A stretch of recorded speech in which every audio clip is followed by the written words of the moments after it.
también. Hola, Mamela. Hola, buenas Hola, mamá. noches. ¿Cómo estás? Bien, gracias. Agradecida de estar en el programa con ustedes.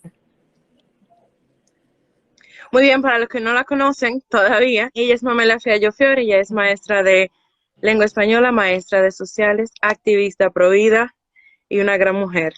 Ella nos va a estar hablando el día de hoy sobre el lenguaje inclusivo no binario, así que adelante, Lauren. Y próximamente mi profe personal. Ok, Mamela, cuéntanos, ¿cómo comenzó esto del lenguaje inclusivo? Porque para la mayoría de nosotros esto es como un absurdo total. ¿Cómo a alguien le parece que esto puede tener algo de sentido?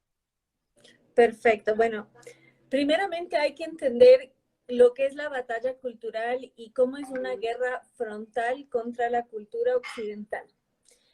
Entonces, entendemos que la base de la cultura es la lengua, entonces hay que atacar a la lengua precisamente porque cuando uno controla cómo la gente habla, controla cómo la gente piensa. Por eso es tan importante el lenguaje inclusivo.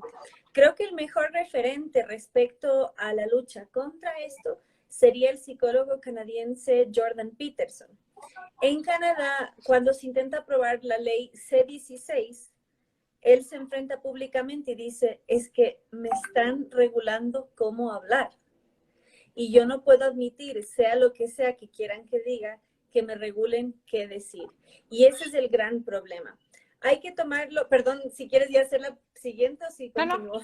sigue, continúa. Bien, es importante entender que públicamente esto se anuncia como desde la empatía con las personas no binarias, pero hay una realidad muy seria. Las personas trans, las personas que están dispuestas a amputarse sus genitales, a hacerse cirugías de reasignación de sexo, están dispuestas a mutilar partes sanas de sus cuerpos, a alterar sus ciclos hormonales. ¿Para qué? Justamente para verse o lucir lo opuesto a que es su biología. Es decir, alegando empatía, estás negando lo que ellos van a sacrificar. Entonces esa empatía es tan falsa, porque justamente, y de hecho la palabra homosexual es sentir atracción por alguien de tu mismo sexo. Entonces, negar esto es negar esta lucha de esas personas también. Entonces, es una contradicción constante. No sé si me extendí demasiado, pero es entender justamente su lucha contra el sexo biológico como realidad científica pisotea todo lo que por lo cual están luchando justamente esas personas. Entonces es una gran paradoja, ¿no? Pero sobre todo hay que entender eso. Primero, es un lenguaje que surge de las élites intelectuales. Estamos hablando de un país y de una región donde todavía hay analfabetismo.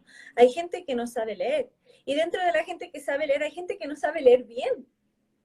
Y nos vienen a hablar con X, con E. Es Con un arroba. lenguaje, ajá, es un lenguaje para gente académica.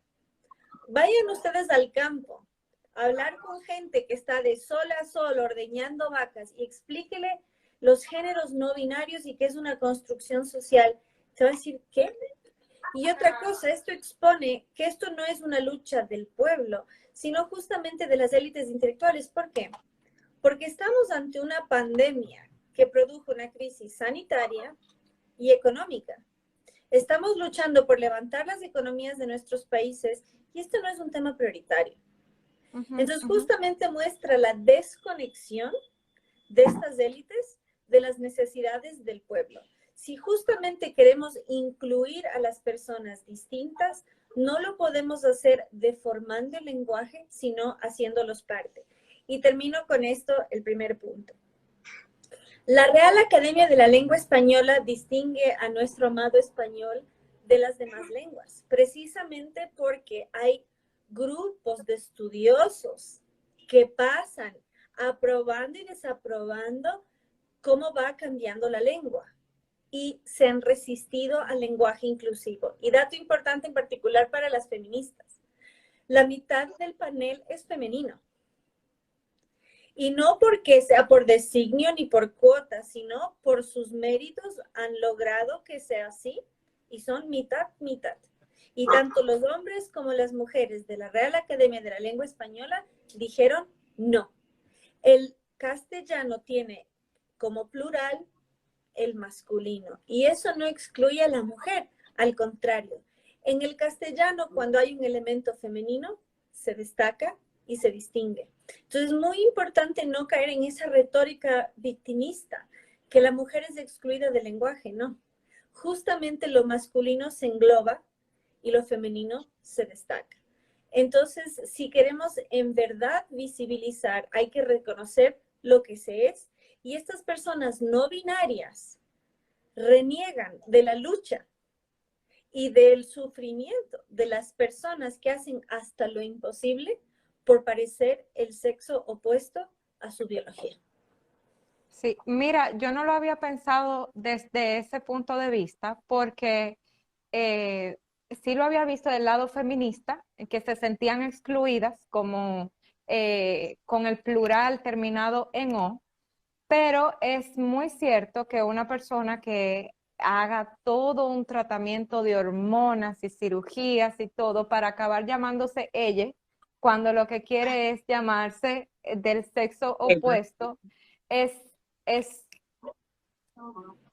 una locura realmente, o sea, como que ni siquiera les ayuda en su propio colectivo, o sea, el grupo dentro del colectivo, el grupo que se siente, casi ni sé cómo decirlo, trato de no ofender, como el grupo que se siente nada, el grupo que se siente que no pertenece a ninguno es todavía más pequeño, o sea, realmente no, como me dijo un amigo, no trate de hacerle sentido a algo que no lo tiene. Yo he escuchado eso, ajá, perdón. No, es importante justamente destacarlo y me encanta que te burbujee porque hay que realmente digerir todo lo que es esto, porque justamente no se llega mediante la lógica, sino mediante la ideología, porque es algo tan contrario, primero a la naturaleza, luego al sentido común, que realmente es un reflejo de lo bien que estás, que tome un tiempo en digerirlo. Y esa es una buena señal. Entonces hay que realmente entender, ellos alegan empatía, y hay que justamente hacerles entender que son lo menos empáticos, porque justamente, y reitero, no es solo la persona trans, también es la persona homosexual. El feminismo de tercera ola, el feminismo de género, nos dice que el sexo es una construcción social, que no existe el hombre y la mujer. Entonces tampoco existe la persona homosexual. Tampoco existe la persona bisexual. Entonces, ¿de qué luchas están hablando? ¿De qué orgullos están hablando? Si en verdad es toda una construcción social. Entonces, ellos están anulando a personas de su mismo colectivo y les cuento una anécdota. Hoy en día decimos LGBTQIA+, pero originalmente se decía GLBT. Pero fue una lucha de los movimientos feministas que esté primero la L de lesbiana y no la G.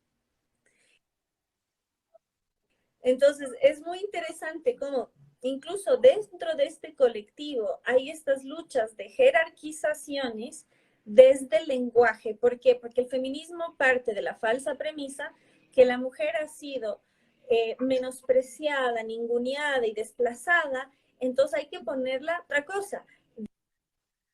Dentro de una corriente del feminismo llamada radical, las RADFEM, ojo, no es algo que nosotros hemos dicho las radicales como las extremistas, no, eso es un posicionamiento propio dentro del cual el lesbianismo es una forma de lucha.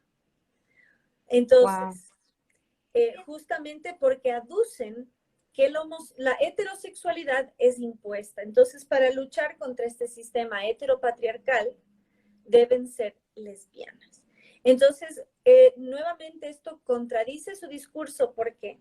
Porque alegan que así se nace y por eso luchan contra las terapias justamente que abordan el tema de la sexualidad porque así se nace. Pero en su movimiento dicen, no, vamos a dar talleres. A mí me han invitado a talleres de orgías lésbicas. Wow. Y el enunciado dice, ¿no sabes cómo se hace? Aquí te enseñamos. Entonces, por un lado nos dicen, es natural, así se nace. Y por otro lado nos dicen, no, es una forma de lucha y si no sabes cómo se hace, aquí te enseñamos. Y es importante destacar que estas contradicciones no son tropiezos en el movimiento, sino que tienen una razón de ser. Si hay una contradicción constante, la adhesión a estos grupos no viene ni por la lógica, ni la evidencia, ni la ciencia, sino la obediencia. Porque donde tú no puedes cuestionar, solo puedes obedecer.